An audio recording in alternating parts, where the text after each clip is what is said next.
Welcome to the Capital Gains Tax Solutions podcast, where we believe most high net worth individuals and those who help them, they struggle with clarifying their capital gains tax deferral options. Not having a clear plan is the enemy, and using a proven tax deferral strategy, such as the Deferred Sales Trust, is the best way for you to exit your highly appreciated business or real estate. Hey, I'm your host, Brett Swarts, and each episode I'm joined by some of the best real estate, financial, wealth, and sometimes autonomous security robot experts in the world, where they share their ideas, deal stories, and inspiration. So together we can make complex tax deferral strategies simple and passive income plans achievable. Hey, I like bringing on guests that offer something that's maybe going to help us think in a whole new way. Reimagine public safety. I'm excited about our next guest. He is the founder of Nightscope. And he, along with his partner, have formed a company in response to the tragic shootings at Sandy Hook and Boston bombings. They have a passion, he and his partner have a passion for how to create an affordable platform to reduce both crime and economic burden in places of every facet of society with the right fusion of technologies and social engagement. Please welcome to the show with me, William Santana Lee. William, how you doing today? Good. Hey, Brett, how you doing? Greetings from Silicon Valley. Absolutely. Glad to have you here. And I think you like to go by Bill. So we're going to go by Bill for the rest of today. That being said, Bill, would you give our listeners a little bit more about your story and your current focus? Sure. Nightscope builds fully autonomous security robots, which are a very unique combination of self-driving autonomous technology, robotics, and artificial intelligence to give our nation's 2 million law enforcement and security professionals really smart eyes and ears for them to do their jobs much, much more effectively. Coming up here on April 4th will be our 8th anniversary, which is kind of big because, it's 20,000 startups in Silicon Valley. Like 95% of them end up failing. So we're pretty excited about building this crazy set of technologies and actually have it working in the real world. We'd hold contracts from Alaska to Rhode Island, operating 24/7 across the nation. We've operated over 1 million hours thus far, and the crime fighting technology is actually proven to work. Amazing. Can't wait to dive into that because it's such a unique topic and so timely, given the state of a lot of things. And so we'll dive into that here in a second. But I want to take a step back, though, first, Bill, and I want you to help our listeners and myself get to know you a little bit better. I believe we've all been given certain gifts in this life, and these gifts are being given to us to be a blessing and a help to others. Some people call them strengths, some people call them superpowers. But I want you to go back maybe to your university days or your high school days. And I want you to think about maybe one or two gifts that you believe you were given, and how do those gifts help how you help and bless people today? I think one of the things that I realized when I started was time was really important. So actually, I didn't come from a wealthy family. I ended up kind of smashing stuff in together as quickly as possible to graduate as quickly as possible. So during high school, I went through, stopped here in University of California, Berkeley after my sophomore year, and then at Yale University for some summer sessions, and then crammed everything into Carnegie Mellon during the summer and added all that up and was able to graduate a year early. Entrepreneurs can create jobs, can define technologies, can build brands, but the one thing we can't do is create time. So that was kind of important. And I think the other thing that is rather different for me than others is I kind of like to look at things from a systemic standpoint. Unfortunately, our scholastic system and our corporations breed silos or functional experts.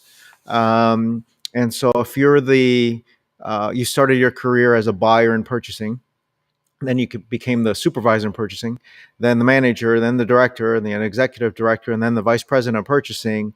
You're really good at purchasing, but your ability to actually build or run anything is really limited.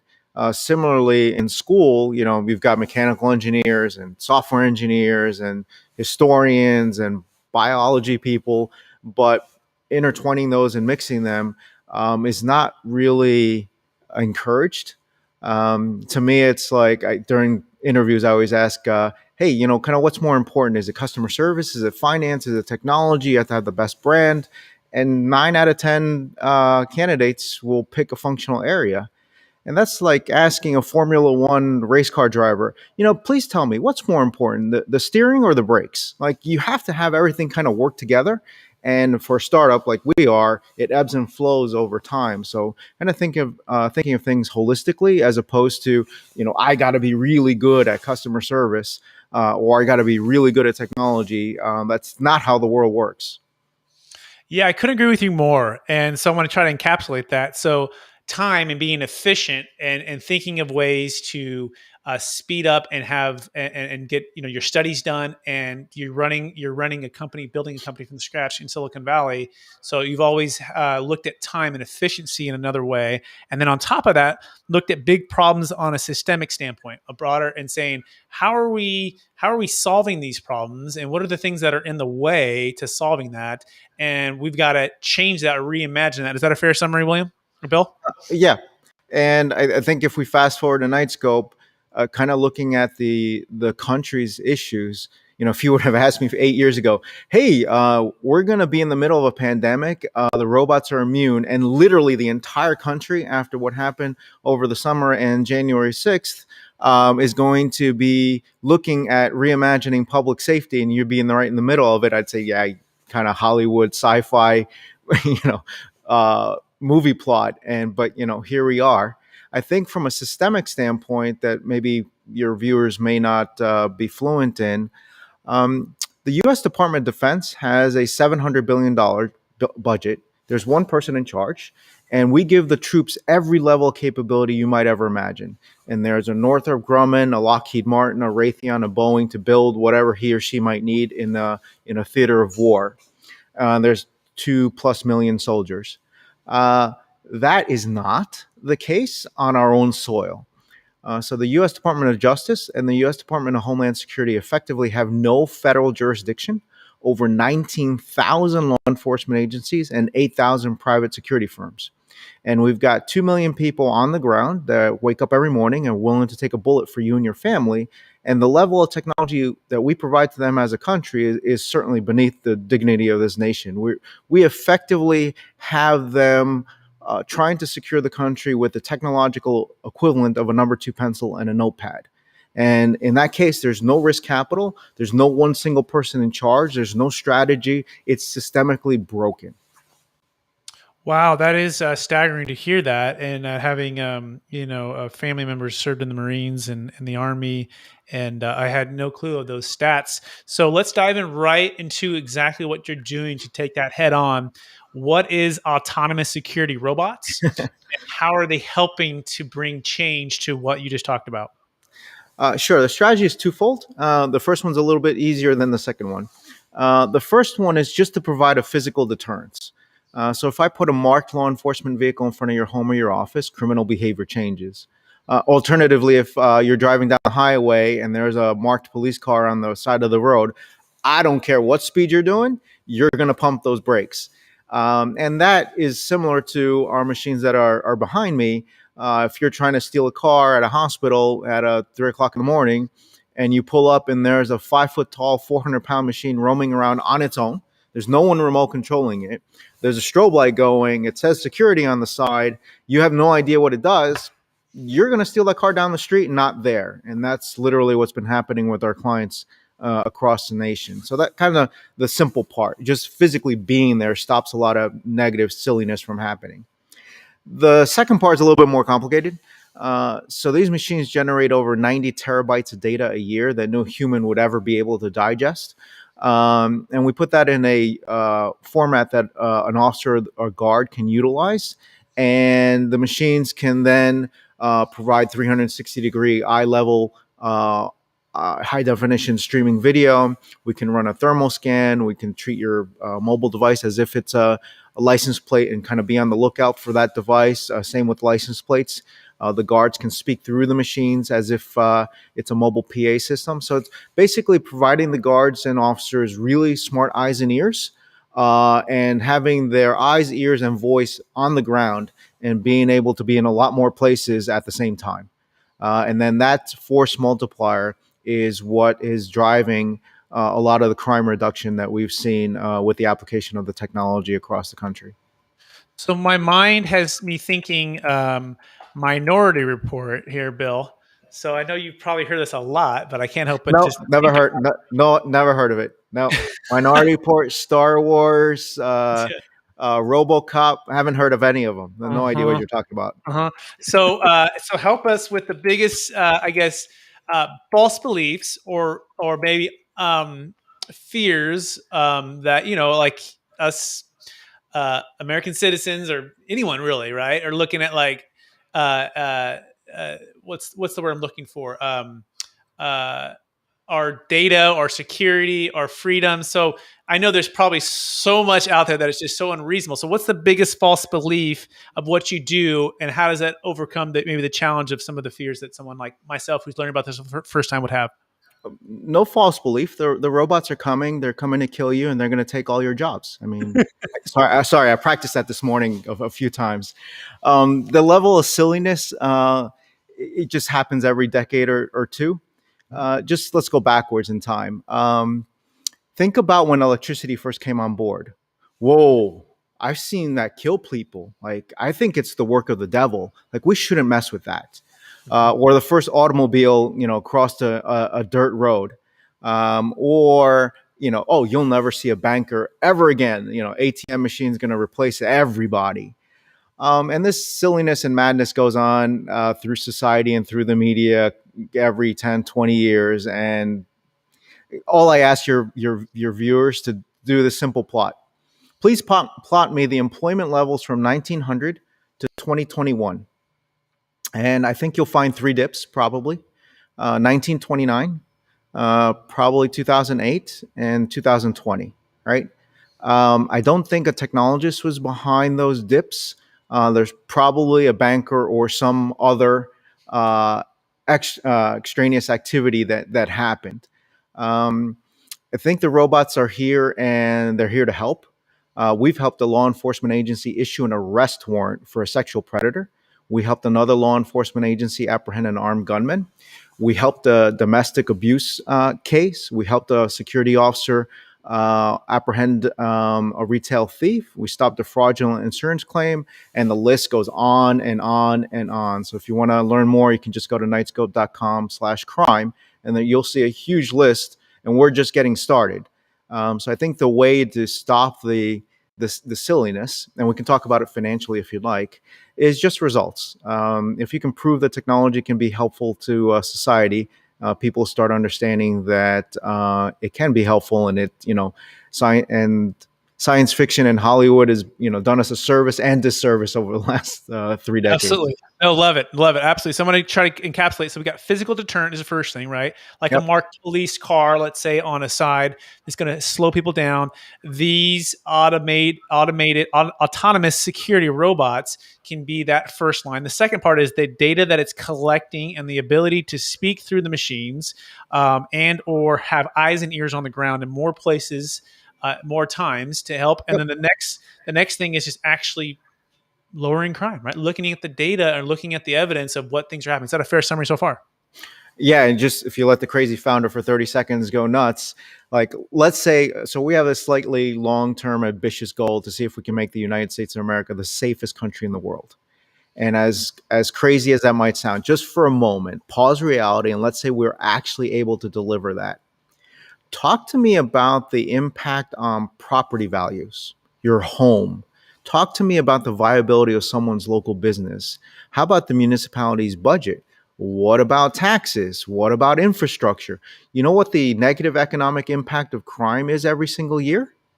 $1 trillion. You want to talk about tax efficiencies? Crime has a negative impact of $1 trillion every year. It's a hidden tax we all pay in blood, tears, and treasure. And if we're able to cut and or eliminate that, talk to me about the impact on society. That is amazing. So the vision of having the U.S., the first country, the safest country in the world, using autonomous security robots. We're here with Bill Santana Lee, also known as William Santana Lee. You can find him at nightscope.com. That's with a K nightscope.com. So, Bill, I think that's amazing. So, let's talk about some of the, I guess, more innovative cities or places that are using this currently right now, and how has law enforcement applauded you and come alongside of you? Give us a standpoint from that. Sure. We've our clients are basically anywhere you might see a security officer or guard across the country. So half a dozen Fortune 1000 firms. We're nearing half a dozen hospitals, major corporate campuses like a Citizens Bank or a Samsung, rail, airports. So the Houston airport, for example, manufacturing plants. I think we're in a sixth or seventh casino. Again, anywhere you might see an officer or guard is a significant opportunity for us. And if we can give these brave women and men in uniform on our own soil magical technology literally at their fingertips, then they can actually do their jobs much, much more effectively. So let's take some action here, or give us some calls to action.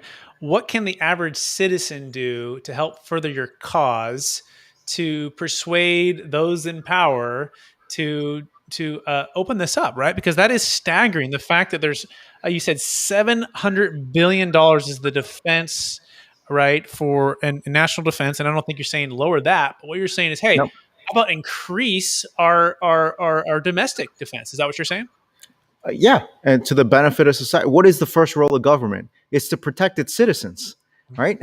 Mhm. Um, I think one of the crazy things that we've been able to, and if you go to nightscope.com, you can see our quote unquote master plan. And the master plan is, threefold. One, rally thousands of investors to come back the company. We announced today that we just topped over 21,000 private investors across the country and actually across the globe. Um, you can deploy our machines at your facility. So it could be rail transportation, government facilities, indoors or outdoors, and you can go to nightscope.com/demo and learn a little bit more with a or private session with one of our executives. You can also join the team. Obviously, we're recruiting and we're hiring lots of people despite the pandemic. And then if you're more technologically astute, you can get brave and download the Nightscope app off the Google Store or Apple Store. And there you can go to a particular location that you think Nightscope can be helpful. Take some video and pictures and give us some additional information, and we can follow up directly. Amazing. And I want you to maybe kind of wrap up this podcast with the story. Like I always like, to bring this thing to life. So what is the story? What got Bill and your partner, I believe Stacy Dean Stevens, in 2013, give us a story of the backing and the start of Nightscope. Oh dear. So if we can go back to 2013, let's see. I guess the personal motivation and the professional motivation for me. The professional motivation is I'm a former Ford Motor Company executive. Spent 10 years in Detroit, working on four continents, every functional area. I believe autonomous or self-driving technology is going to turn the world completely upside down. I'm in kind of violent disagreement on the path to commercialize that technology. Over $80 billion has been invested in self-driving autonomous technology. There's 200 companies working on it.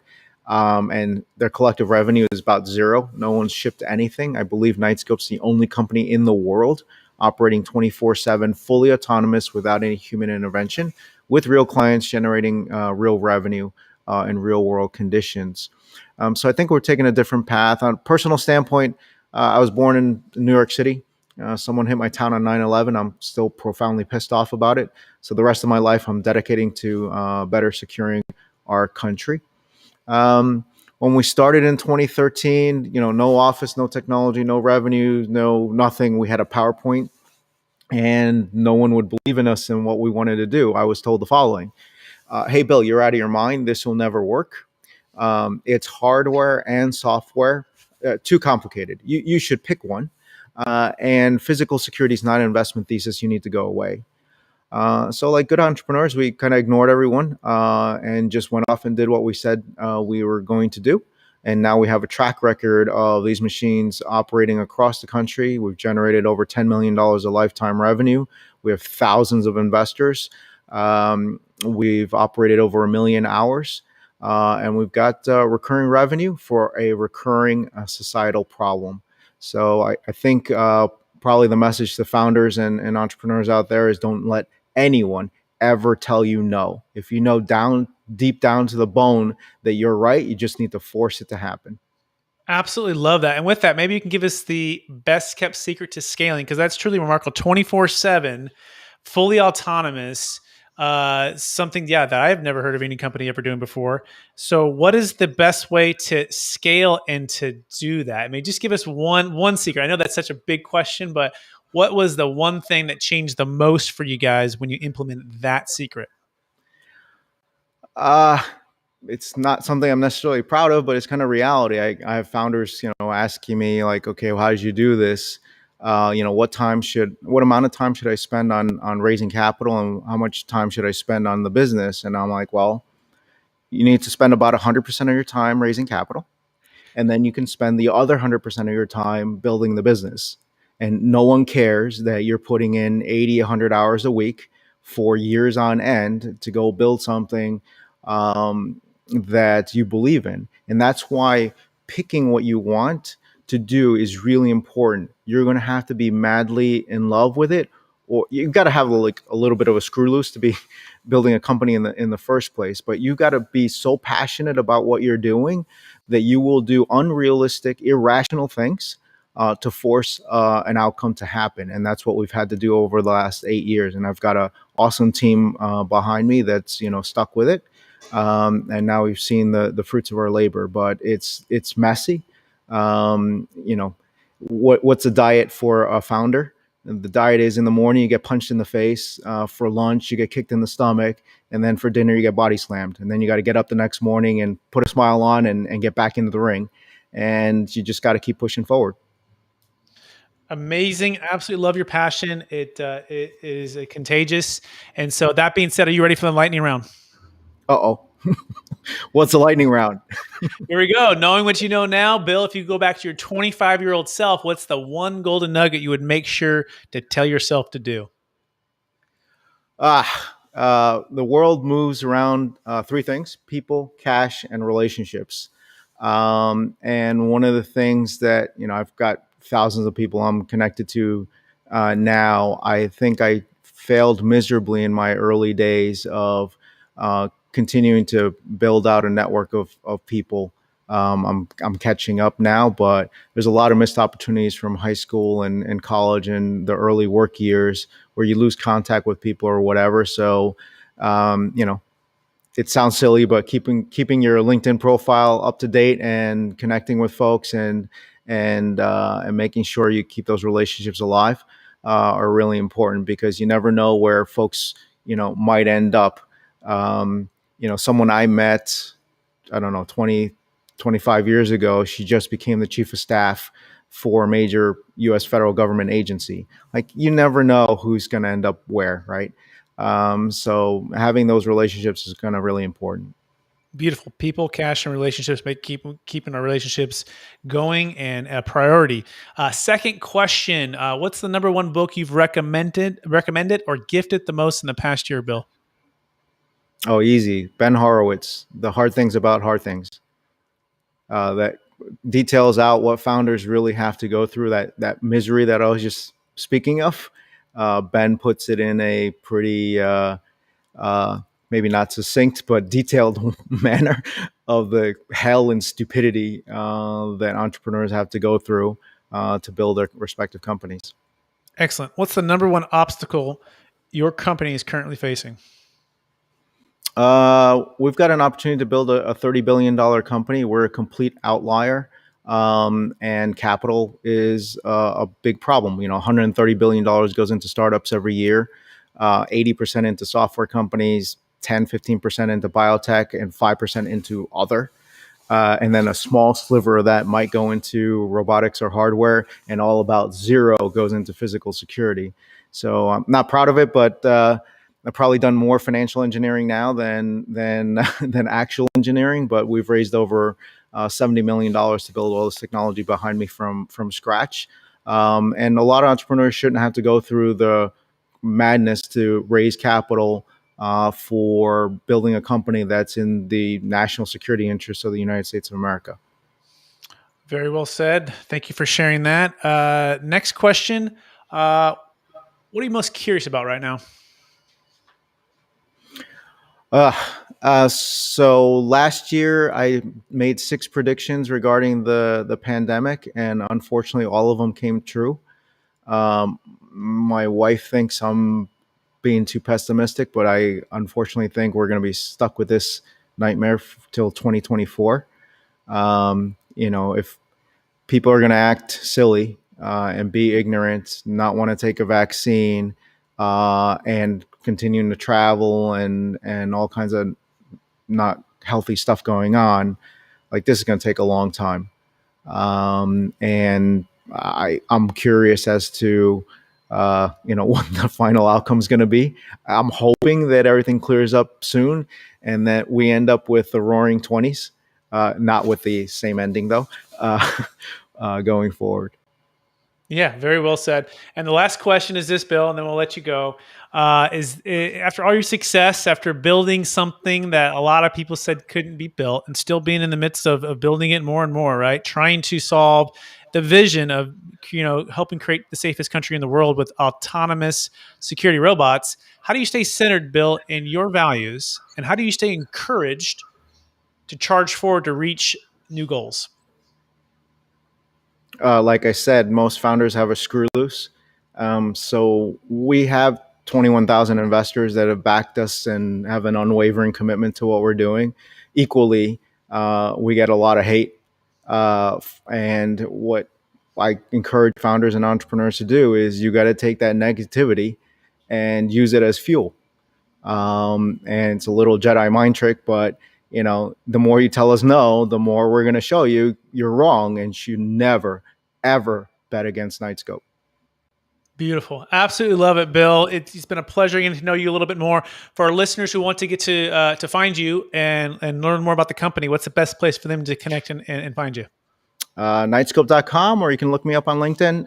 If you send me a request, though, actually mention kind of where you met me or heard, because I get all kinds of odd requests too, which I don't always accept. But happy to do that. So check us out at nightscope.com. If you have any further questions, actually, if you go to securityrobot.com, all the way at the bottom, there's a little blue icon. If you click that, that is not customer service. That is me answering investor questions 7 days a week, 7 a.m. to 7 p.m. Pacific time. Excellent. So that's nightscope.com with the KNIGHT scope.com. And we've just got to get to know, I want to thank you, Bill, for getting to helping us get to know you, Bill Santana Lee out of Silicon Valley. That being said, I want to thank our listeners also for listening to another episode of the Capital Gains Tax Solutions podcast. As always, we believe most high net worth individuals and those who help them, they struggle with clarifying their capital gains tax deferral options. Not having a clear plan is the enemy, and using a proven tax deferral strategy such as the Deferred Sales Trust is the best way for you to grow your business, exit your business, even raise capital for your business. Please rate, review, subscribe. We appreciate you. If you want to learn more about that, you can go to capitalgainstaxsolutions.com. That's capitalgainstaxsolutions.com. We appreciate you listening to another show, and